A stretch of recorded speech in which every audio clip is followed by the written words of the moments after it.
¿Qué tal, amigos y amigas de Otra Mirada? Bienvenidos a una edición más del programa Mesa Política. Como ustedes saben, es un programa producido por la Asociación Otra Mirada y NTV Info. En esta ocasión vamos a tratar un tema súper importante que ha salido justamente a colación a raíz de la lamentable noticia ocurrida en Patás. Bienvenidos a Mesa Política.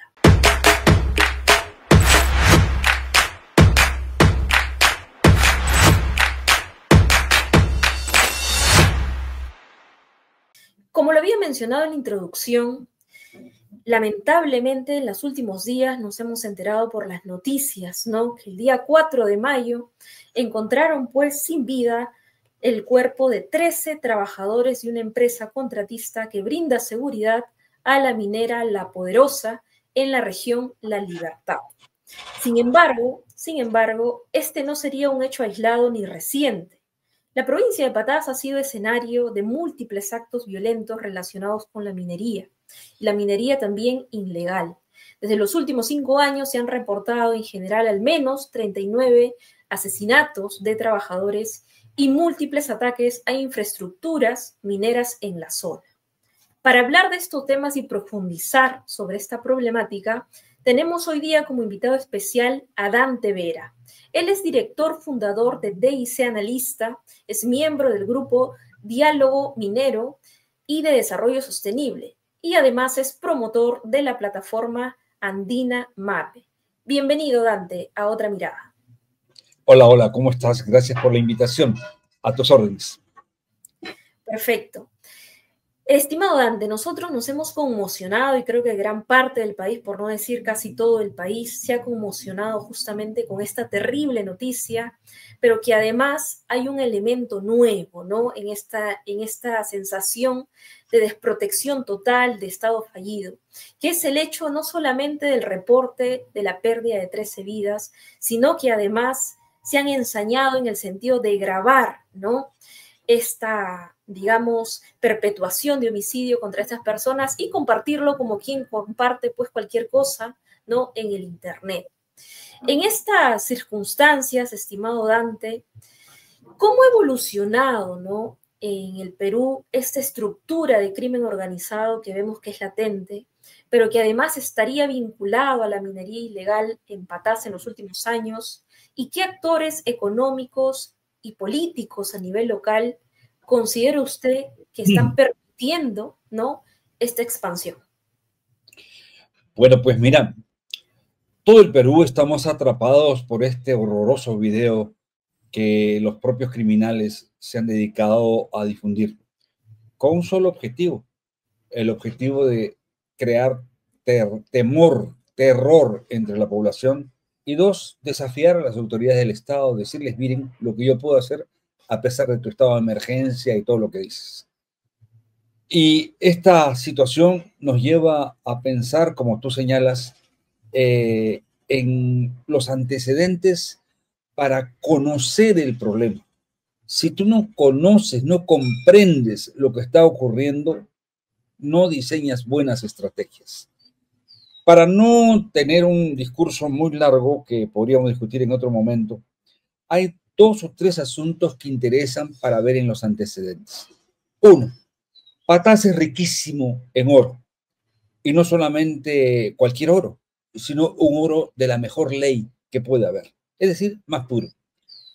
2, es indudable que el precio del oro ha traído como consecuencia una presión sobre la explotación del recurso minero del oro. Y 3, el antecedente más inmediato puede tomarse desde la pandemia, porque ahí ocurrieron 2 hechos interesantes. Uno, que ya se había instalado esta empresa poderosa y otras 2 más en la provincia de Patás, ¿no? Y que comenzó a surgir una tensión y la empresa Patás decidió hacer unos contratos con mineros informales en la cual cedía su concesión a cuenta de que el minero explote el recurso y se lo venda a la empresa.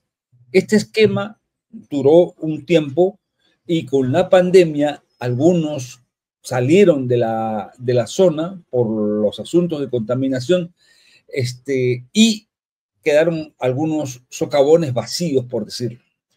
Pero ¿qué ocurrió al revés? Que por la pandemia también hubo una migración muy fuerte de muchachos jóvenes que estaban en los centros urbanos estudiando o de ambulantes, en fin, y regresaron a sus pueblos. Regresaron entre ellos a Patás.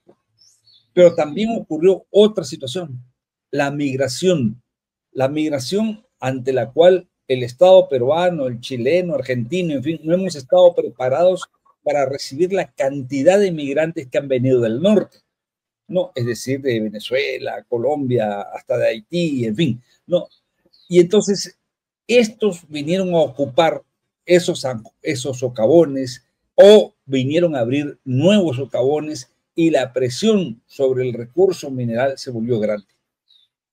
Pero ha ocurrido un hecho que cambia toda esta situación y que la hemos venido advirtiendo desde hace 4 años con la publicación del libro Las economías criminales que hicimos junto con Ricardo Valdés y Carlos Asombrío, en el sentido de que el curso que establecen estas organizaciones criminales se vuelve extremadamente violento, apunta a controlar el territorio y apunta a hacerse de un poder local mafioso, fáctico, abusivo contra la población.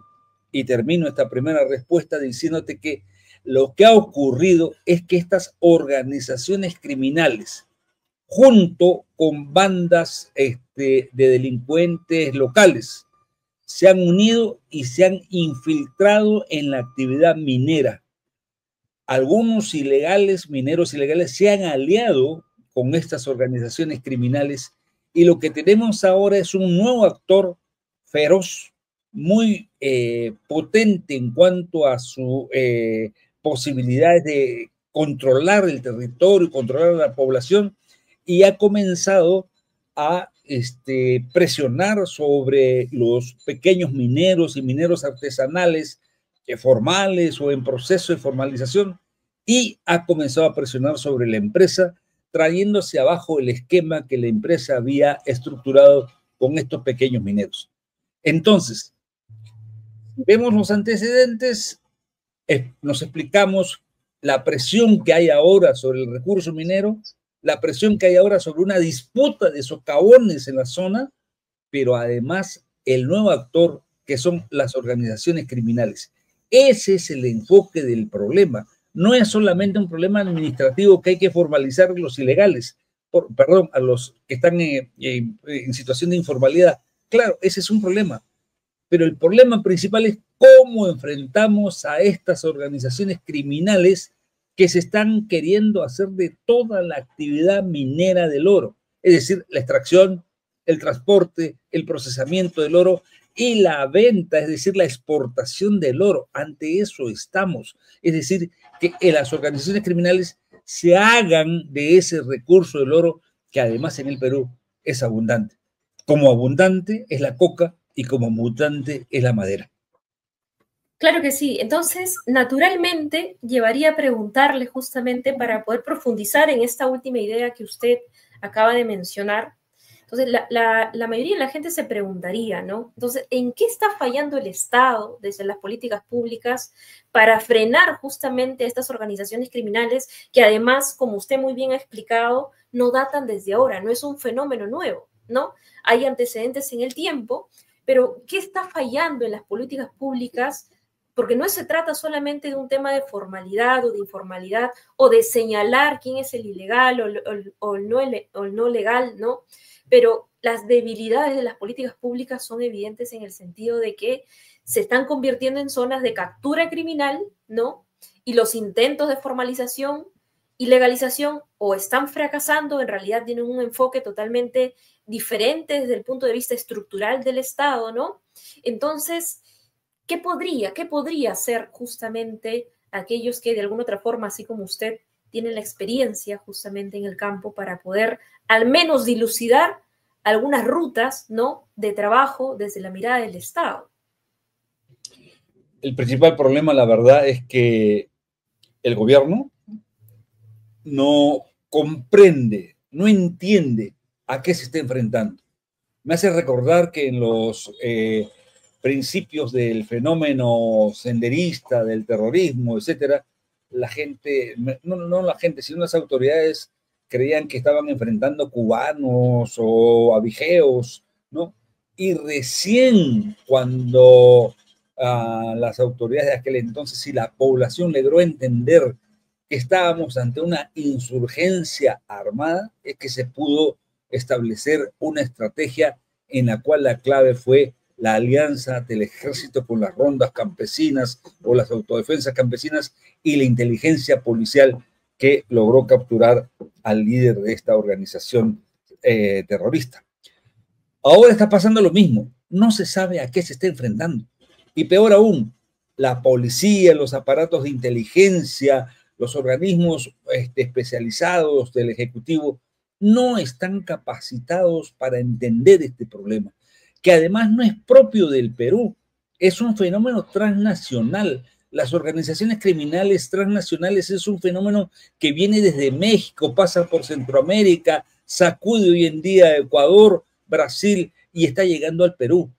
Entonces tenemos que adecuar el Estado para que el Estado pueda comprender y alistarse a enfrentar este nuevo enemigo, que tiene características diferentes, que la gente a veces se llena de palabras, que creen que con esas palabras van a solucionar todo, terrorismo urbano. Vaya, no es eso, es una organización criminal dedicada a explotar ilegalmente recursos que son recursos extraordinarios que tiene el Perú: oro, coca, madera. Hoy en día el negocio del oro es el que más dinero produce para el lavado de activos.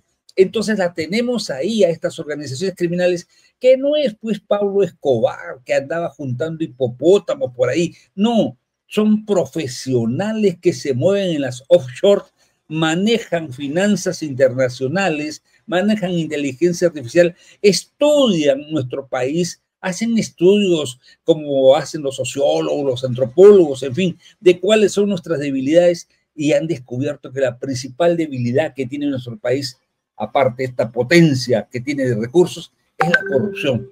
La corrupción disuelve instituciones, disuelve la confianza, corrompe a las autoridades. Entonces, con ese hándicap, lo que hacen es infiltrarse, deciden infiltrarse, pero no vienen los jefes, los líderes, vamos a decir los dueños, entre paréntesis, de estas organizaciones y de estos negocios. No, mandan agentes que yo pienso que son agentes descartables. Es decir, si lo captura la policía, inmediatamente ponen otro, no hay problema. Si lo matan, ponen a otro. Y por eso han construido una red de agentes que actúan como franquicias de sus negocios y hoy en día están dedicados a la minería ilegal, como antes era el narcotráfico y antes era la tala ilegal. Permanentemente es la trata de personas, el tráfico de armas, pero van invirtiendo su dinero ilícito ahí donde haya mayor ganancia.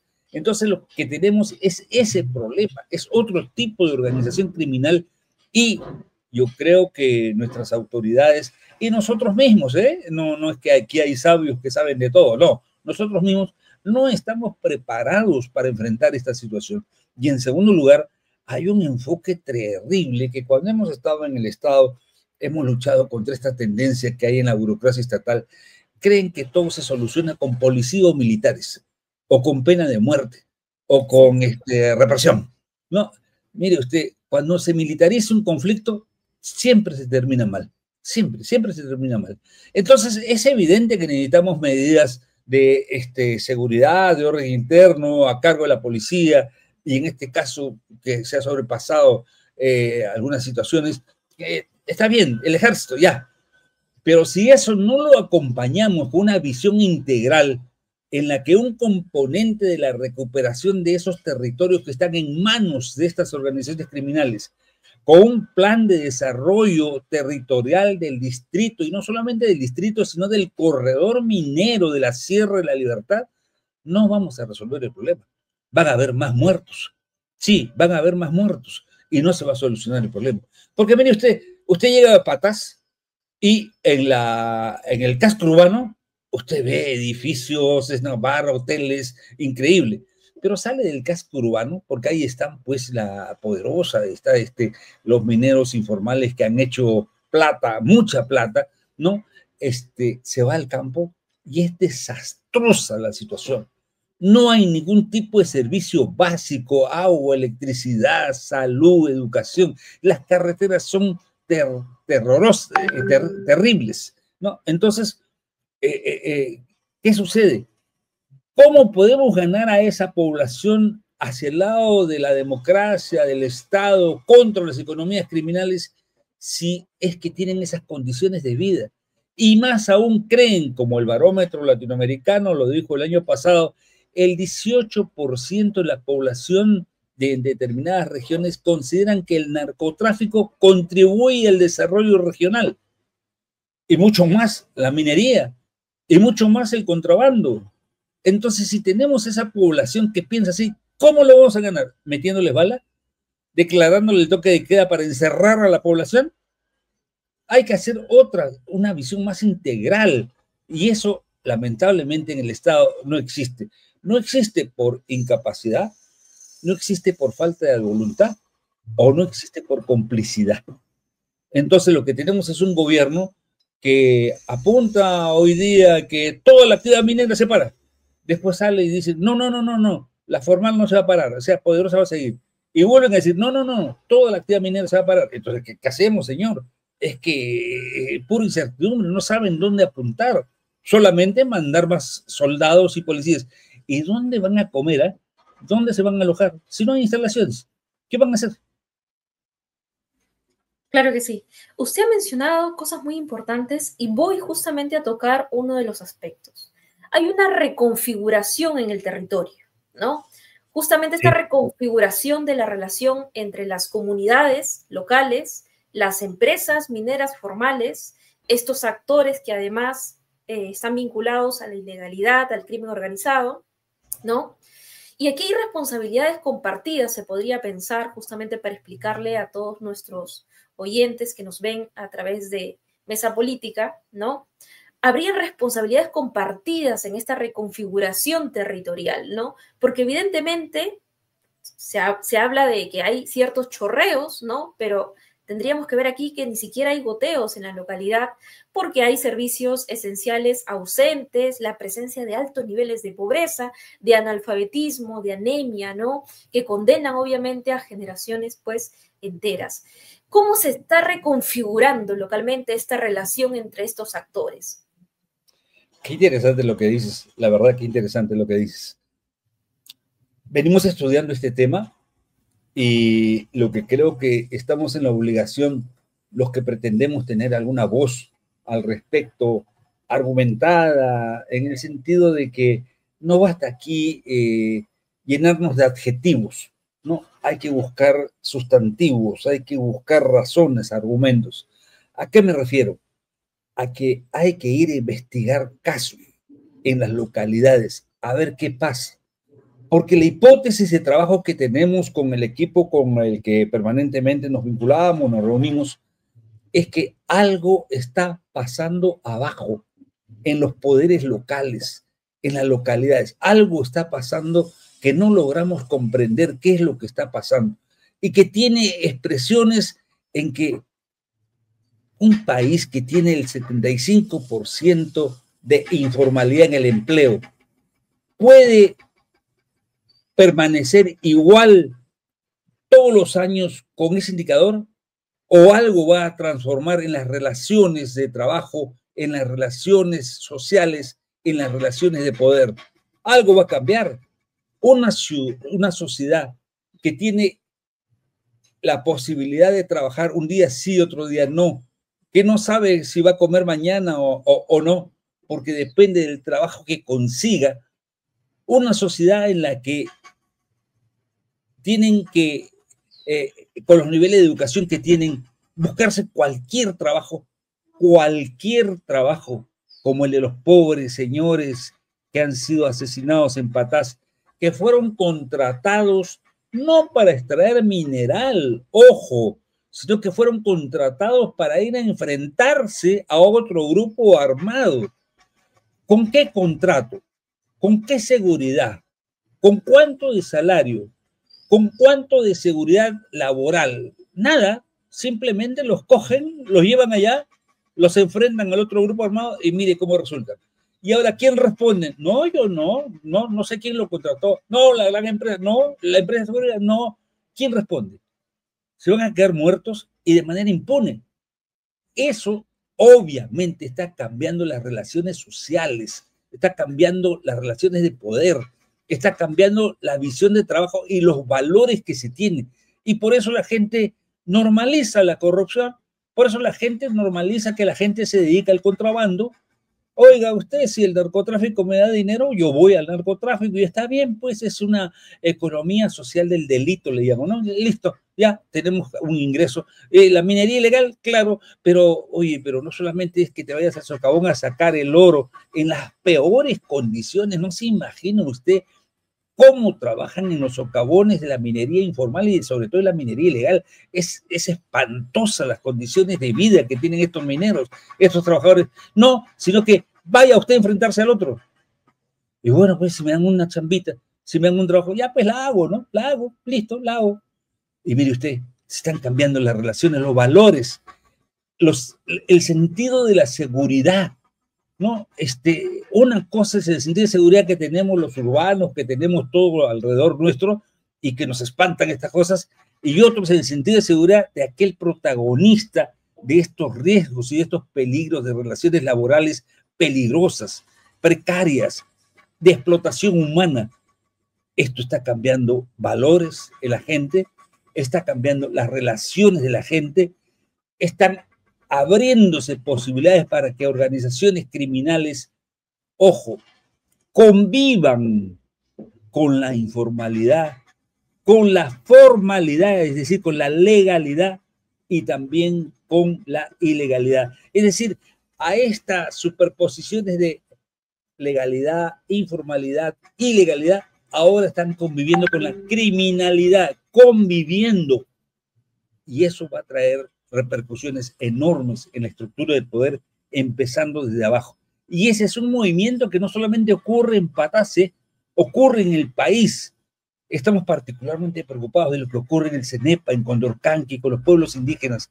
Ojo, venimos advirtiendo hace 3 años, ahí va a haber una explosión de violencia, lamentablemente, usted sabe qué, entre comunidades indígenas. Unas que están a favor de los mineros ilegales que se han metido con sus dragas a explotar oro en los ríos Cenepa, Santiago, y otras comunidades que defienden su territorio, su bosque, su cultura. Va a haber un enfrentamiento sangriento, lo venimos advirtiendo. ¿Qué ocurre en Sandia, en la cordillera de Carabaya y Sandia, allá en Puno? Está llena de oro, está llena de coca. Las relaciones con la frontera hacia Bolivia es un tránsito permanente de este tipo de economías ilegales. Eso es lo que está pasando en el Perú. Y tenemos que ponernos conscientes de que todos tenemos que hacernos de instrumentos para entender lo que pasa y de generar acciones de unidad, de enfrentamiento a esta situación, porque el Perú se nos escapa de las manos, amiga. Ese es el problema. Claro que sí, estimado don Dante. Sin duda hay muchos temas aquí para poder abordar. Yo quiero culminar esta entrevista dándole a usted, por ejemplo, esta parte final para poder comentar, ¿no? En este escenario complejo, además de lo que pasa a nivel local, a nivel intermedio y a nivel, obviamente, de las estructuras, digamos, de gobierno, pues hay un espacio en el cual no se está entendiendo esta realidad o no se quiere entender y por lo tanto no se refleja, pues, en las acciones inmediatas, ¿no? Para culminar esta última parte, estimado Dante, si usted pudiera mencionar 2 ejes claves, inclusive, no como medidas inmediatas para solucionar un problema de décadas, de años, y que además estamos viendo por las alertas y los estudios y todo lo demás que se ha mencionado, de que hay una situación que se puede escapar de las manos en el país y que podríamos llegar a realidades que otros países sudamericanos la han vivido de una forma espantosa, ¿no? Si pudiéramos colocar 2 ejes finales como mensaje para poder entender inclusive esta realidad, ¿cuáles serían? Y sus palabras finales para Mesa Política. 2 cosas, a ver. Una primera ya, remitiéndonos a un asunto que viene ya de 20 años, que es este proceso de formalización minera. que ha fracasado y que ahora el Ejecutivo tiene un bulto muy difícil de resolver, muy, muy difícil de resolver, y que estoy casi seguro que en julio, que es el primer plazo en la que que se le ha dado al Ejecutivo para resolver este problema, no se va a cumplir. Y se va a tener que extender otra vez el proceso del reinfo, ¿no? Hasta diciembre. Ojo con lo que ya ha dicho el Tribunal Constitucional, lo señalo nada más, no para meternos ahorita porque sería largo, pero ojo con lo que ha dicho el Tribunal Constitucional. Ya, este proceso ha fracasado. ¿Y por qué es tan difícil de resolver? Porque los burócratas creen que este es un problema administrativo legal, de papeles. Otros piensan, no, es un problema de incentivos, hay que darle incentivos a los mineros informales. El problema es más complejo que todo eso. Ya, es que hay gente que está acumulando mucho dinero en la informalidad, extrayendo el oro de manera informal. Hay mucho dinero de por medio y no tienen interés, y el Estado no tiene capacidad de ofrecerles ningún incentivo, así igual a los que cultivan hojas de coca. ¿Sabes qué? En vez de coca, siembras napas, o haz piña, o haz esto, o haz aquello. No hay nada que compita con el valor de la coca. Ya, igualito, no hay nada que compita ahora con la extracción ilegal o informal del oro. No hay nada, salvo valores, salvo una visión de país, ¿no? Salvo de que yo puedo hacer minería de otra manera, engarzada a planes de desarrollo territorial, donde la pequeña minería y la minería artesanal indudablemente tiene que cumplir un rol, y un rol positivo. Entonces es por ahí donde hay que entrar, no por el lado de la política, aparte obviamente de incentivos. Y entonces, ¿cuál es la primera medida? Aparte de resolver los problemas pendientes legales, administrativos, que tiene un asunto principalísimo en este aspecto de la legalidad: las concesiones. Es decir, el 92% de los mineros informales están en concesiones de terceros, y la ley obliga a que si tú quieres permanecer explotando ese recurso que es de un tercero, porque tiene el título de esa concesión otro, obliga a la firma de un contrato de explotación entre el titular de la concesión y el minero, y el titular de la concesión no quiere firmarlo. Por lo tanto, no se pueden formalizar y está trabado ahí el problema. Ese es un tema muy grande que no lo vamos a desarrollar ahora, pero ese es un tema muy grande y que se tiene que resolver para avanzar en la formalización. Pero el segundo problema es cómo enfrentamos la criminalidad. Y entonces la gente sigue hablando, disculpe usted, de repente voy a ser muy agresivo, ¿ya? Tonterías, ¿ya? Es que todos los mineros informales, ese es el problema. Entonces hay que excluirlos, a todos los que no tienen reinfo hay que excluirlos. ¿Y qué vamos a hacer con los que no se logran formalizar? ¿Cuántos van a ser? ¿20,000? ¿50,000? ¿100,000? ¿200,000? No se sabe porque no hay un censo, no sabemos cuánta gente está dedicada a la minería informal. ¿Qué vamos a hacer? La policía va a ir y los va a sacar los socavones y los va a mandar ¿a dónde? Para que no hagan minería ilegal. Es absurdo. Entonces hay que imaginarnos cosas nuevas. Te lo juro que yo tampoco no tengo una idea, ¿eh? O sea que tampoco se trata aquí de echarle la culpa al otro porque yo sí sé. No. Aquí tenemos que pensar. ¿Qué hacemos con eso? Y por último, el otro eje lo que estamos hablando de la criminalidad. Todo se nos ha complicado por estas organizaciones criminales, que no es un fenómeno particular del Perú y que es un fenómeno transnacional. ¿Cómo lo enfrentamos? Con esta policía que tenemos, ¿no? Que hay profesionales de primera, pero tienen que enfrentar un enemigo nuevo, como hemos estado diciendo, así como aprendió la policía a enfrentar al terrorismo, que era un desafío nuevo para la seguridad nacional. Hoy día el desafío nuevo, el enemigo para la seguridad nacional, son estas organizaciones criminales, en donde no hay un líder. ¿Cuántos hay? ¿5? ¿10? ¿100? ¿Cuántas son sus franquicias que tienen aquí en el Perú? ¿5? ¿10? ¿20? Ya, yo saco una banda, la meto a la cárcel, con todos los problemas que hay ahí en los operadores de justicia, en fin, ya, ¿se acabó el problema? No, porque se reproducen, porque vienen desde recursos externos, ¿no? Y porque la extorsión se generaliza y la población vive de miedo. Entonces, dos ejes: cómo resolvemos el tema de la formalización minera, y el otro, cómo enfrentamos la criminalidad organizada. Uno, no son papeles y cuestiones administrativas, y dos, no solamente es palo, no, represión, que hay que hacerlo, hay que hacerlo, ¿ya? Pero, ¿cómo los integramos al desarrollo territorial? Nuevos estilos de desarrollo territorial que integren esta forma de hacer dinero que, creo yo, la mayoría, la gran mayoría de peruanos está haciendo. No es a través de un empleo fijo, es a través de cómo me la busco y a través de involucrarse de manera informal o ilegal a estas economías que hemos llamado nosotros criminales. Claro que sí, y justamente esa entrevista apunta a lo que mencionaba usted en esta parte final, ¿no? A pensar colectivamente, ¿no? A entender colectivamente el país. Es un reto, es una promesa incumplida desde la República, el poder tener un horizonte de sentido como país. Estimado Dante, le agradecemos desde otra mirada, desde NTV Info, en esta edición de Mesa Política, ¿no? Seguramente vamos a tenerlo nuevamente en una edición más de los programas semanales, e invitamos a todos nuestros amigos y amigas a que puedan seguirnos en todas nuestras redes sociales y puedan disfrutar de otra edición más de Mesa Política la siguiente semana. Nos vemos en otra edición. Muchas gracias.